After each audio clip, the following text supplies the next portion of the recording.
Hey there, Ultimate Golfers. I am finally back. Real life's been eating my lunch lately, so I haven't had any time to get you guys new content, so sorry about that. But to apologize for my absence, I thought I'd put out some absolutely golden content that is going to help you turn those 895s into drops. This one is super important.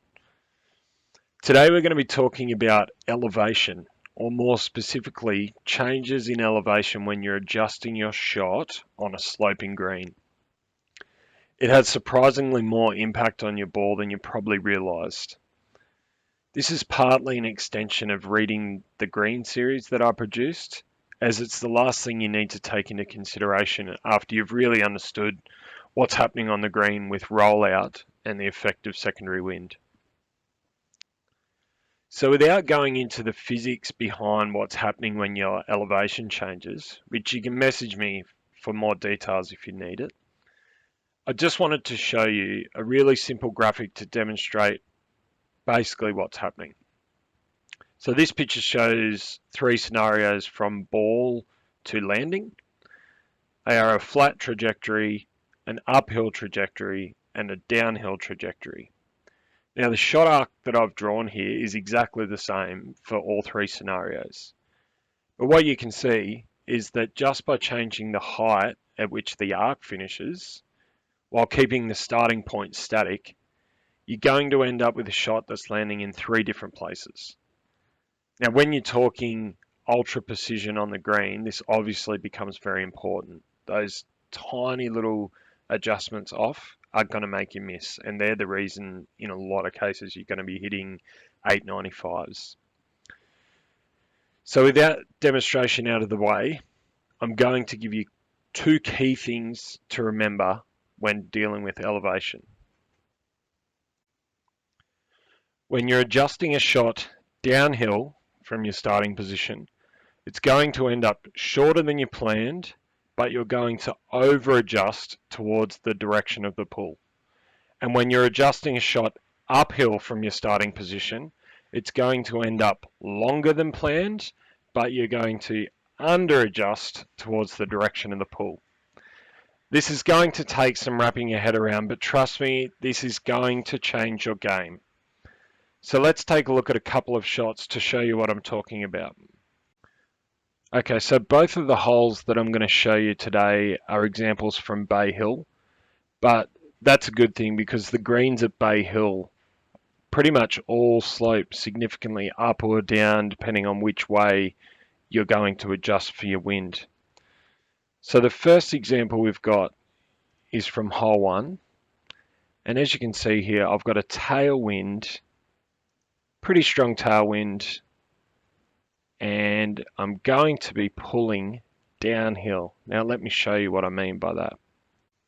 Okay, so if we look at the horizontal point where my ball is starting, and then draw a line towards the position where I'm going to end up after I've done my adjustment, you can see that there's a significant slope on the green, and I'm losing quite a lot of elevation. So using the information that I already provided, we know that that means I'm going to end up shorter than I planned, and I'm going to over adjust. So I'm going to use that information in setting up my shot, which I'm going to show you right now. So if you remember from our other videos, I explained that when you've got a tailwind, the secondary wind effect is going to push your ball quite a bit further than it looks when you first have a look at your shot setup. The other thing, as I said in this video, because I'm going to over adjust when I pull downhill, I'm going to set my shot up right of where I want my position to be because I'm over adjusting, so I'm actually going to end up further away than I had planned. I'm just going to go back and set this shot up, and I'll pause it again. I think I did a side on view again here. Yep. So normally in a tailwind, I'm going to set my shot up quite a way back from the pin for my second landing position. But as you can see, I'm pretty close here. If that was on a flat green, that ball is going to roll significantly past the cup.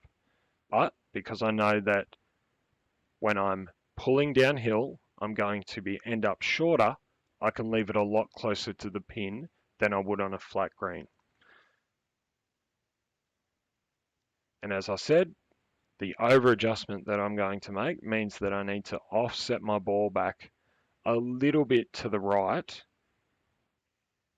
especially on this green because it's actually breaking right to left, which again is in the Reading the Green series that I put together. So I'm going to work out my calculation here, do my shot adjustment.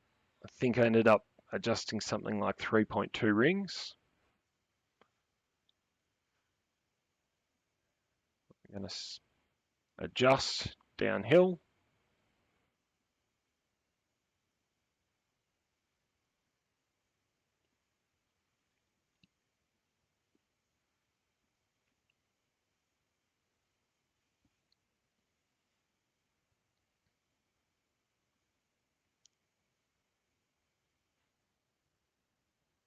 I'll take my shot. And remember, I set up right edge of the cup, so you see what happens when it comes in. Right on the center. Perfect shot for eagle. Now let's move on to another example that shows me pulling uphill. Okay, so the next one that I'm going to show you is hole 2 at Bay Hill. And this time I've got a headwind, but I'm pulling uphill. So almost the opposite of what we looked at before, which gives us a good view of the two different scenarios. Now I'm just going to stop it there and show you exactly what's happening in this case. Okay, so as I said, this time I got a headwind. Now I've got my wind arrow pointing sideways because I wanted to see what the slope of the green looks like. And if you follow the orange line in the middle there, again, you can see that from my starting position, when I finish after my adjustment, this time I'm going to end up above the ball or above the starting position that I had. So with those bits of information, you can use that to understand what's happening with the elevation on the green. So with a shot where I'm adjusting uphill, that means that I'm going to end up longer than I planned, but I'm going to be under adjusting my shot. So I need to correct that when I actually go and set up my shot. So let's have a look.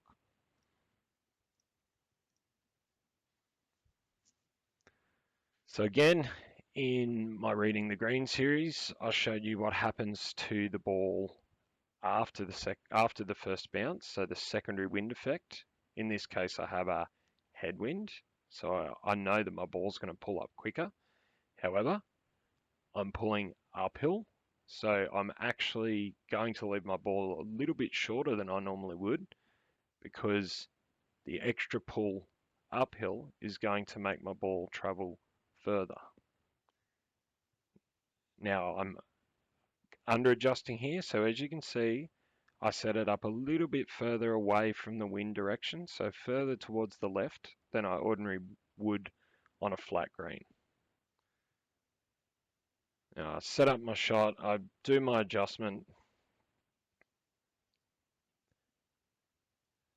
and this one I actually hit a slight great right, which in this case doesn't matter because I've under adjusted. That extra little bit of great right actually probably helps me out just a little bit.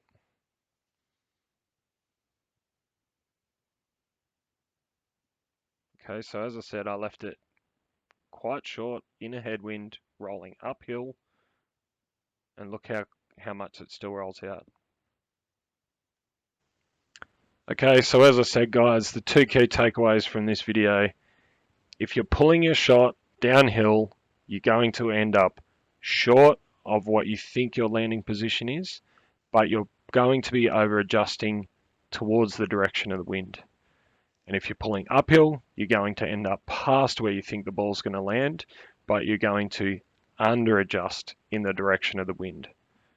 So keep those two bits of information in mind when you're setting up your shot on the green.